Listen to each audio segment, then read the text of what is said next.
want to welcome you all and give thanks to LSST Corporation Enabling Science for supporting the workshop, the Wu Yuan Natural Science Foundation for additional support, Brian Green for letting us use the Theory Center. Welcome to the LIGO scientists and the workshop participants who have outstanding knowledge of the gravitational wave event properties. On the LSST side, Tony Tyson, LSST chief scientist and the originator of LSST, is here. I will briefly talk about LSST. He will talk about it in greater depth. So LSST is being built in Chile because of its, for many of you who are not optical astronomers, because of its clear dark skies free of water vapor. It will survey the entire visible sky from one point on the Earth every 3 days.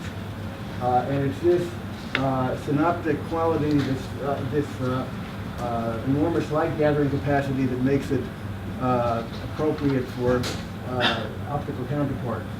So we look at faint distant objects, and we'll observe 37 billion objects in the course of the survey. So the LSST science it was originally proposed as the dark matter telescope. It observes dark matter through gravitational lensing, and then through the evolution of the dark matter distribution can observe dark energy and study gravity beyond general relativity. It's also sorry, I just have to press share screen. Viewing the transient and variable universe, supernovae, active galactic nuclei, and we hope optical counterparts of gravitational wave events. There is a study of there are groups studying galaxies, the structure of our galaxy in Milky Way, stellar populations, solar system, trans-Neptunian objects, potentially Earth-threatening asteroids. These all also produce a transient background to the optical counterpart events. So Tony Tyson first proposed LSST in around 1998, and it made it into the decadal survey of 2000, and got a strong recommendation there. But it took 10 years until the next decadal survey in 2010 for LSST to be given the highest priority. In the intervening years, private donations of more than $40 million from Bill Gates and others kept the project at good speed. And then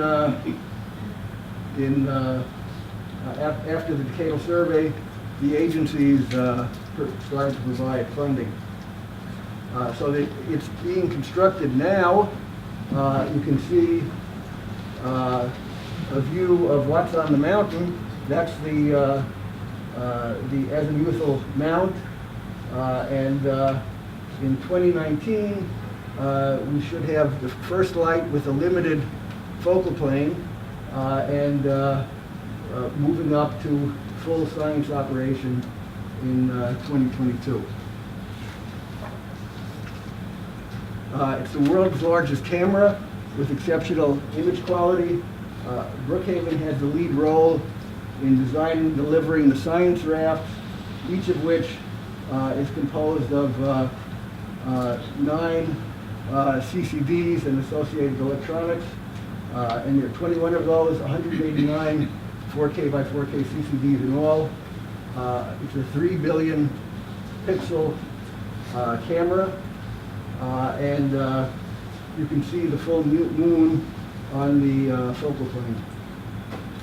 It has 15-second exposures with 2-second readout, and this this short cadence makes it able to see short time variations. There are the optics. You can see the primary and tertiary mirrors, which were funded by Gates and Simone, and they're both on the same piece of glass. It's Paul Baker optics, and which results in a very large acceptance. There are 8 bands of photometric redshift, so that we can determine the redshift of galaxies to about 0.03 in Z. So LSST will make its own galaxy catalog after the first few years, and if we think that neutron-star mergers and gravitational wave events occur primarily in galaxies, this galaxy catalog, this self-made galaxy catalog, will be a strong constraint on transient background. We'll observe over 20 billion galaxies, 17 billion stars, 6 billion solar system objects. Any object that changes will result in an alert, and there'll be about 10 million alerts per night. So we need a very good filter to pick out the alerts that are interesting to us. The single visit depth is 24.5, and the image data and catalogs will be public in the US, Chile, and for international partners. This is a simulated image of one CCD, and it's 2.5 parts per million of the full survey.